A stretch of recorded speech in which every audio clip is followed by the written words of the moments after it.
Gold saw a good month between October to November, but year on year it's seen relatively weak performance despite higher inflation, despite recessionary fears. So what exactly is going on? We're here to discuss these themes and the outlook for the precious metal with George Milling-Stanley. He is a chief gold strategist at State Street Global Advisors, and he is an expert on all things to do with gold and the economy. Welcome back to the show, George. Always good to have you on Kitco. Thank you for inviting me, David. I'm very happy to be here. Those questions, why has gold not done better, is the principal question I've been facing all year from people. And I try to make the point, gold was coming off a couple of really stellar years. In 2019, the price was up 18%. In 2020, it was up 25%.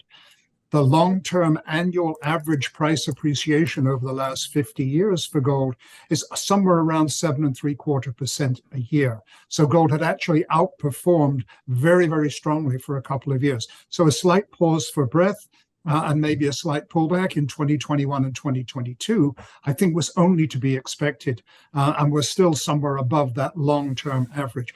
The other thing to say is, most of the other assets that gold competes with haven't done all that well either. I know the gold price is down somewhat this year to date, but so are equities, both domestic and global. So are bonds, both US and global. And even the general commodity complex hasn't done all that well. We've seen strong crude oil prices. We've seen strong food prices, both of which have some connection with the conflict in Ukraine. So I think that they're kind of special cases. But in fact, gold has pretty much performed very much like most of the other assets that you'd expect to find in a typical portfolio. If I were to rewind back a year and you and I were to be transported back in time via a time machine and have this discussion back in November 2021, and I present to you the case that the Fed would likely be hawkish, that inflation would likely see a 40-year high, that a global recessionary downturn would likely be in the cards, and perhaps a stronger U.S. dollar could come along as well.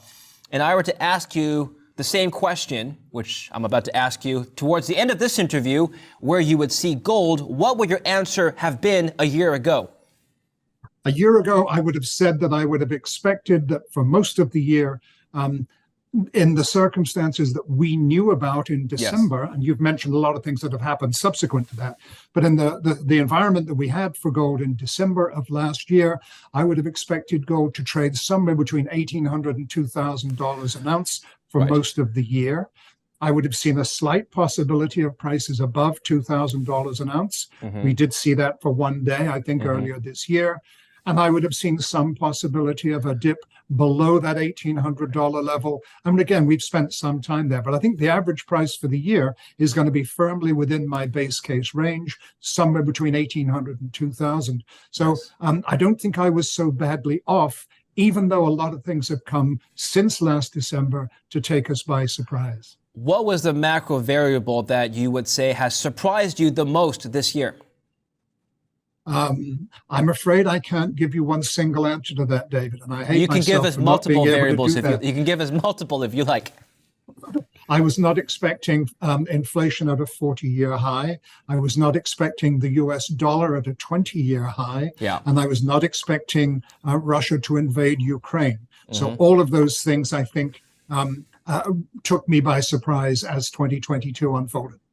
Well, two of those three things that you mentioned should have been bullish for gold, and indeed they were for a brief period of time. You'll recall that in March, gold shot up to $2,000 very briefly following the invasion of Ukraine by Russian forces, and one could argue that inflationary pressures has held gold up to its current levels despite everything else falling, which is what you mentioned. Let's talk about the U.S. dollar then, because a strong U.S. dollar has weighed down on gold. Why do you think the U.S. dollar has reacted the way that it has in the last year? It's the strongest level it's been relative to the euro in the last 20 years, relative to the pound in the last 20 years. It's just doing exceptionally well.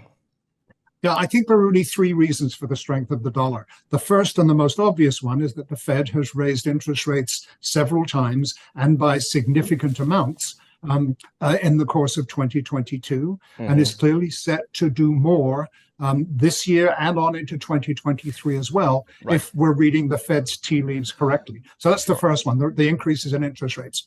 But I think there are a couple of other reasons too. One of these is that other countries around the world, some of them are deliberately doing their best to weaken their currencies. And here I'm looking at China, for example, which is trying to generate export-led growth by weakening the renminbi. And I'm also looking at Japan, which is also trying to weaken its currency in the hopes of generating some export-led growth.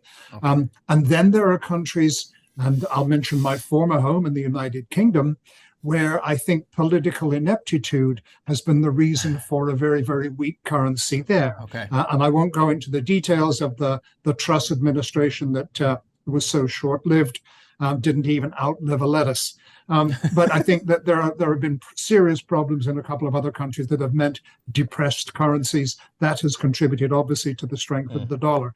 And then the third thing, we have been in a time of, I would suggest, unprecedented uncertainty, certainly unprecedented in recent times in financial markets and geopolitically as well. And I think that when we're in that kind of an environment, then people look for safe havens. The dollar has, for the last couple of hundred years, probably been the single most trusted safe haven.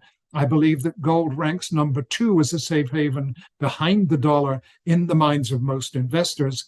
And I think that gold will probably come into its own and join with the dollar in offering investors some safe haven protection in the course of 2023. It hasn't done so much in 2022. Mm-hmm. I'm going to give you 2 arguments, one against gold and the other for gold as a reason to hold it as an investment asset.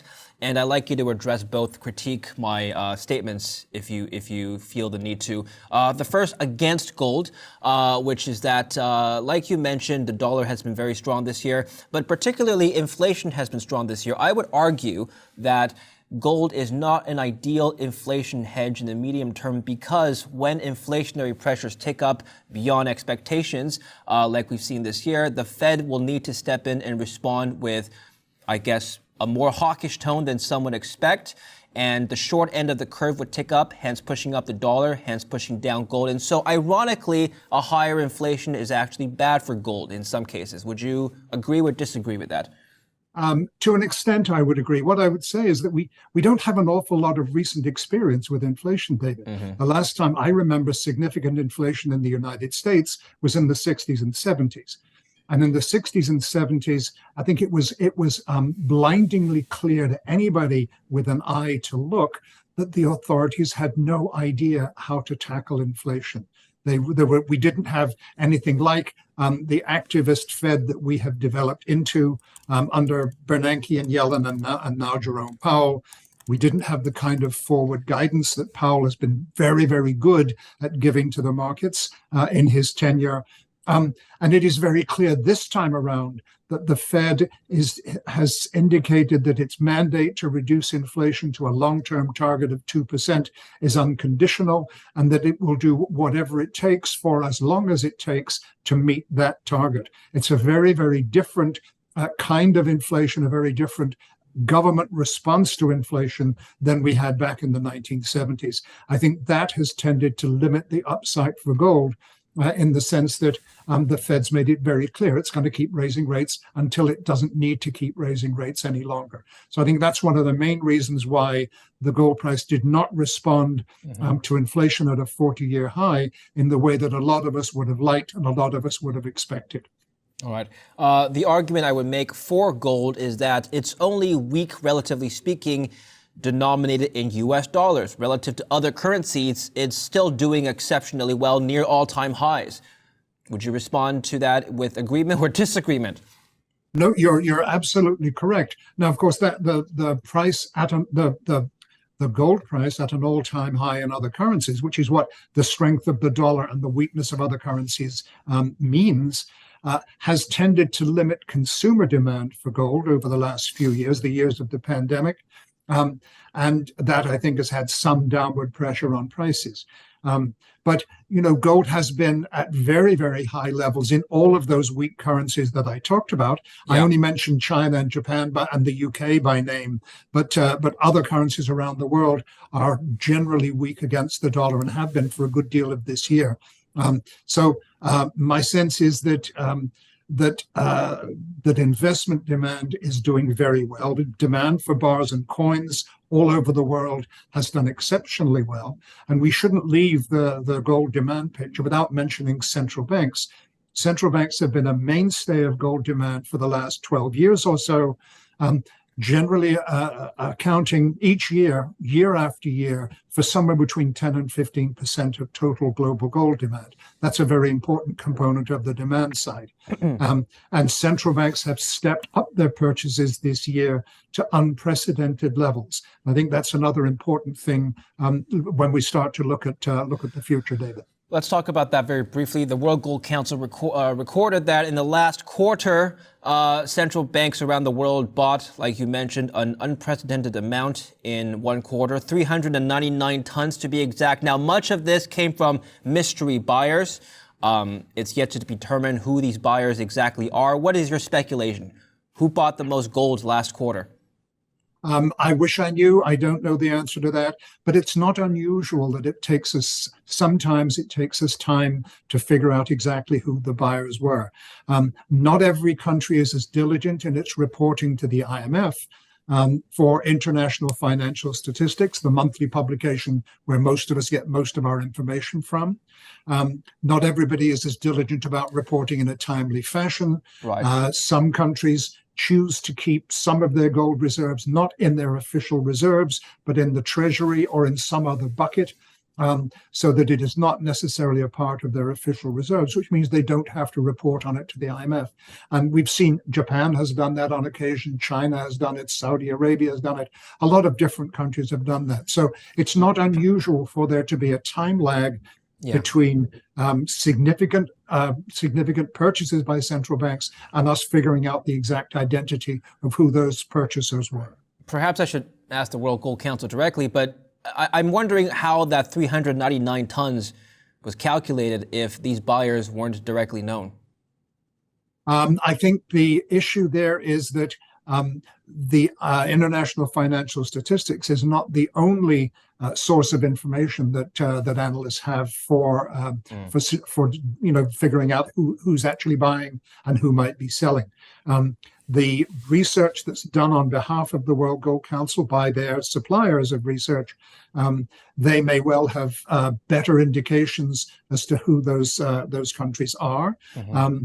I used to do that research myself, and I know that I always used to make absolutely certain that I was on rock solid ground before I included in the numbers anything which I was not able to explain publicly because I had access to confidential information. And I'm guessing that that is probably the situation here, that those researchers are absolutely certain that they know who those buyers are and how much they bought, but they are bound by confidentiality. And that's how you get good research, is sometimes you have to accept that you're not able to publish the research immediately. That can lead to the kind of delay that I've talked about. Mm-hmm. Interesting. All right, let's move on to talk about the Federal Reserve. They have a meeting coming up in 3 weeks. It's widely expected they might raise rates again. But before we talk about your expectations and how much they'll raise, let's talk about their two mandates and what's next for the economy. So, as you know, the Federal Reserve has two mandates: controlling inflation and controlling unemployment. Let's talk about the inflationary side first. Headline CPI has been coming down steadily over the last couple of months. It peaked at 9.1% in June and has been coming down steadily since. The last CPI print actually came down more than expected.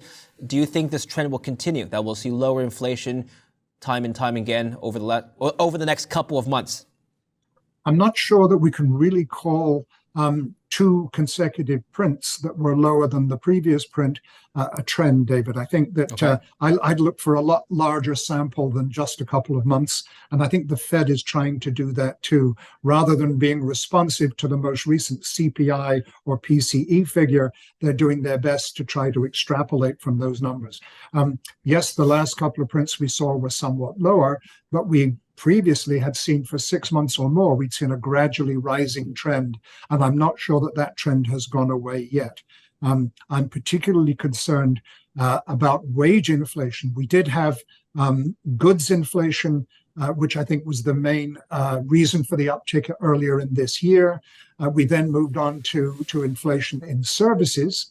And I think we're now moving into a third phase, which is inflation based on wages and wage expectations, the kind of expectations people have when they take a job and the amount of salary that they're looking for before they accept a job. So inflation is gradually changing in nature. I don't think that we have yet established a downward trend. I think the market is expecting the Fed to raise by 50 basis points in December. That seems to me perfectly reasonable.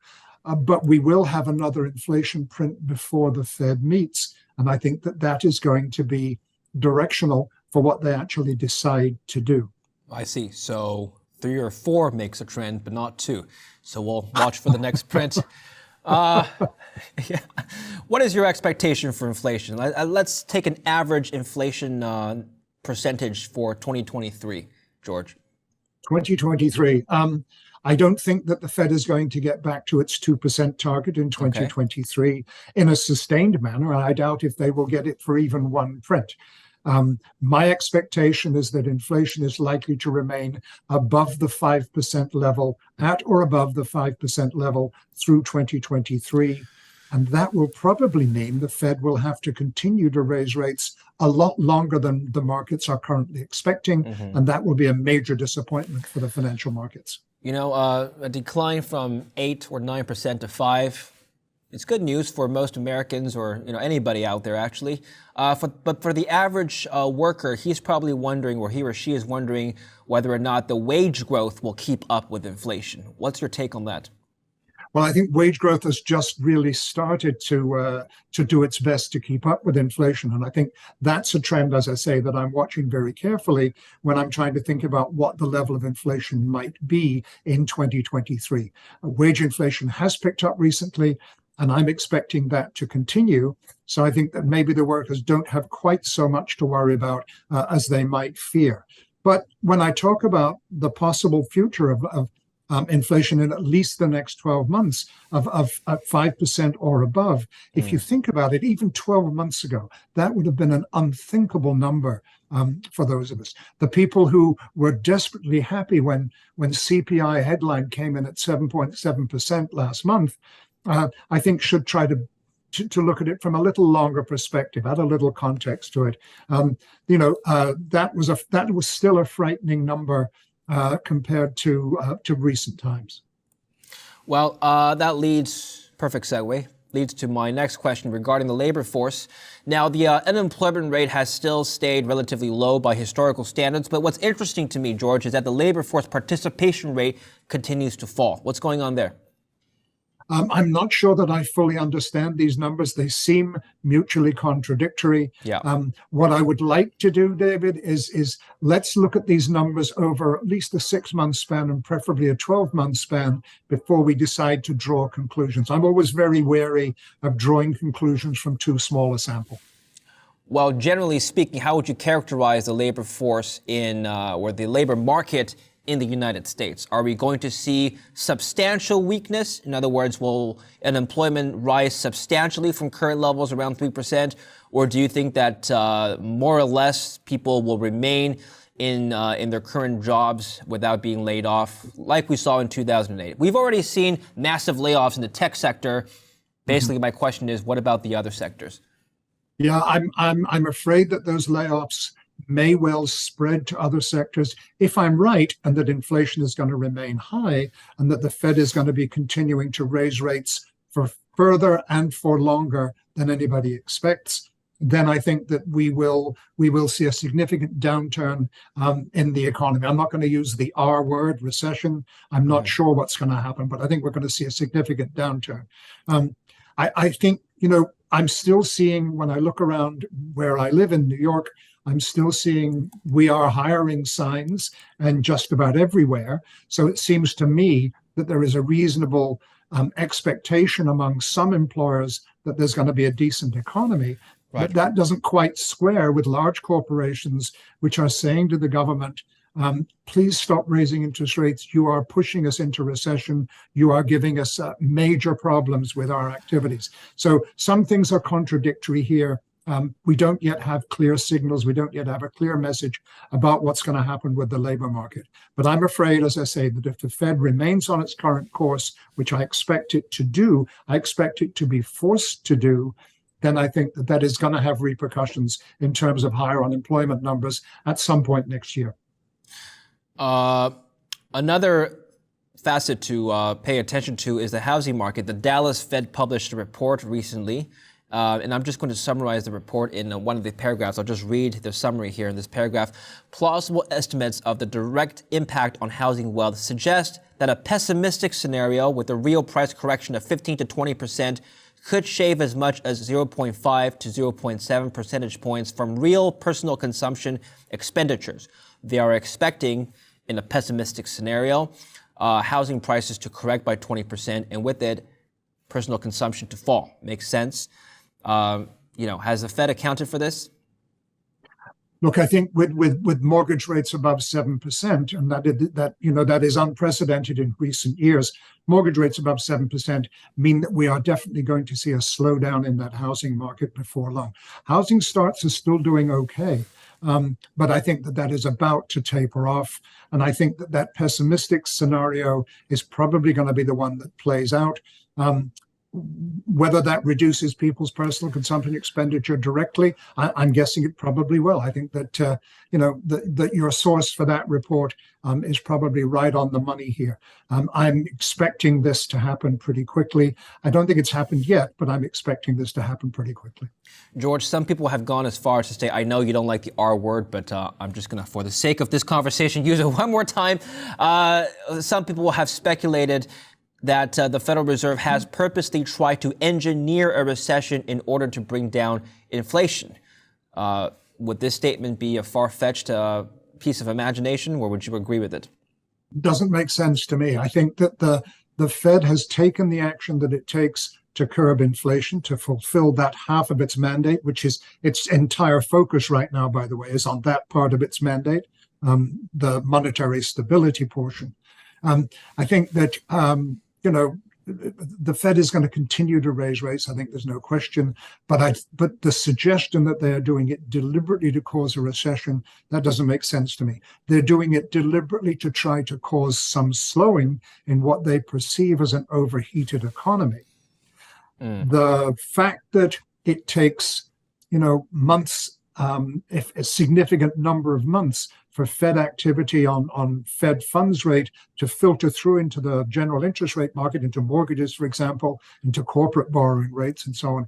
It takes a considerable period of time, means that it is very difficult for the Fed when all it has to rely on in terms of statistical support is last month's inflation figure and last month's employment number. That is a very, very difficult position for Jerome Powell and his colleagues to be in.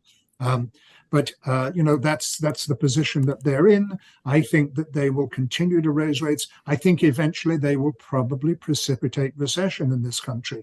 But I think it will be because they have to, because inflation, once you get inflation expectations entrenched in the market, and I'm very much afraid that has already happened so far in 2022, and they become embedded very, very quickly sometimes.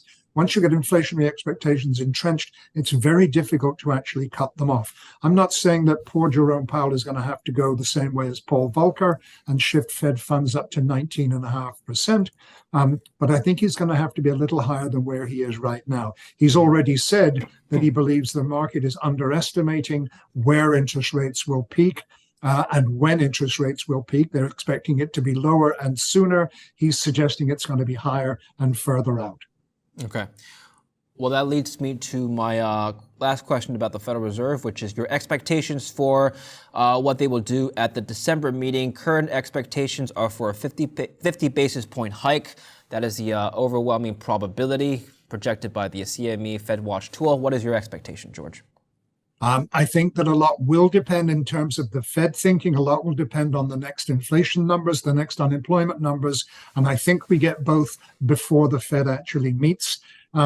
But even if the Fed felt it were appropriate to only raise by 25 basis points, which was their norm up until just a few months ago. Yes. Even if they felt it was appropriate only to raise by 25 basis points, I think they would still raise by 50 because they would be afraid of the kind of message that 25 basis points would send to the market.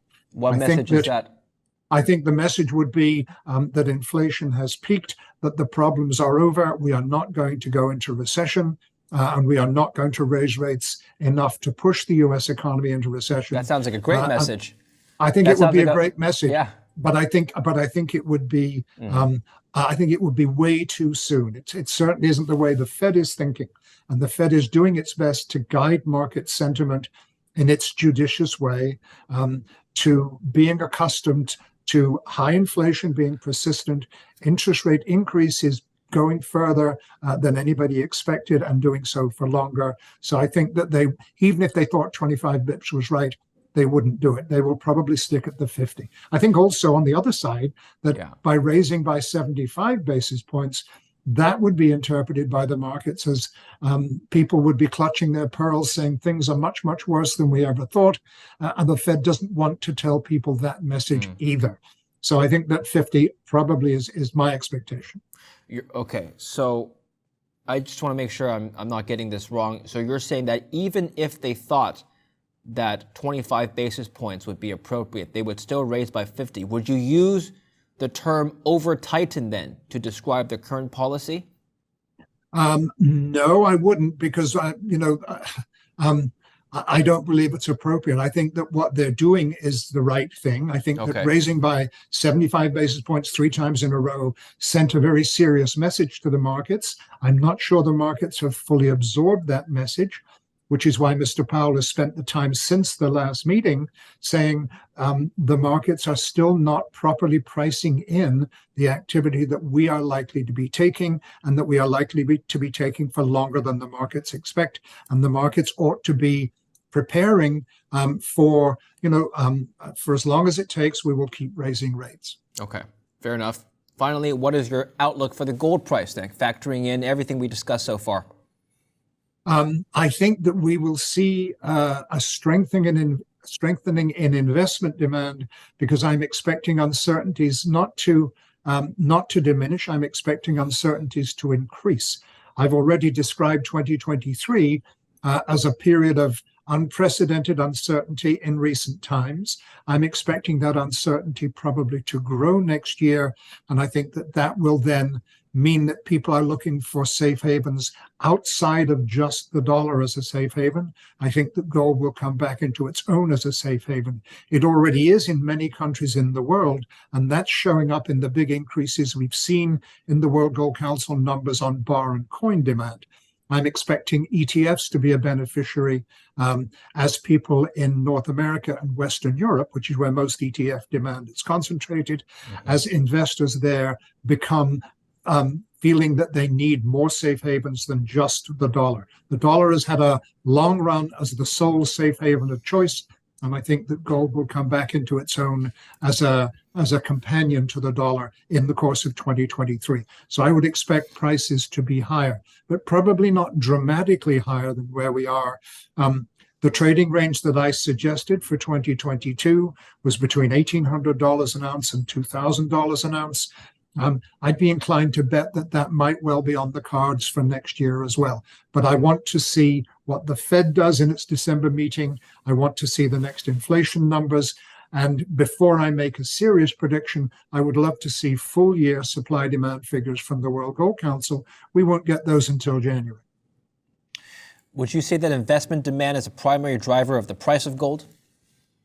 I think it's the cream on the top, if you like. The bedrock is obviously consumer demand for jewelry and for industrial products, largely in electronics. I think bedrock demand over the last 12 years, we've added in central bank demand, and I see no reason why that will diminish in the foreseeable future. So I think we've got 3 terms there, if you like, of bedrock demand. Investment tends to be the marginal driver. And when investment goes down, and investment in ETFs certainly went down in 2022, that I think was some pressure on the price. If that demand recovers, which I'm suggesting it could in the course of 2023, then I think it would be directional for the price. What happened to consumer demand in 2022? In 2022, consumer demand has been pretty good. It's continued the recovery that we saw at the end of 2021, the recovery from the depths of COVID, which was through 2020 and the first 3 quarters, let's say, of 2021. That is the perception in the gold market at any rate. So we've seen a significant increase in jewelry. We've seen some increase in electronics demand, but not as much as some people had expected. I think partly because of continued economic problems in China and continued problems with COVID, which have led to lockdowns, which were unexpected. We've seen some signs of recovery in consumer demand. I'm expecting that to continue next year. I'm expecting central bank demand to remain strong next year. So those are the 3 bedrocks, if you like. And since I'm expecting a pickup in investment demand as well, especially the demand for ETFs in Western Europe and North America, then I think that we're going to see higher prices next year. Perfect. George, thank you for your thoughts today. Very thorough discussion about gold. I appreciate your time. Thank you. David, thank you for the opportunity. It's been fun talking with you. Fun here as always, and thank you for watching Kitco News. I'm David Lin. Stay tuned for more, and don't forget to subscribe to our YouTube channel.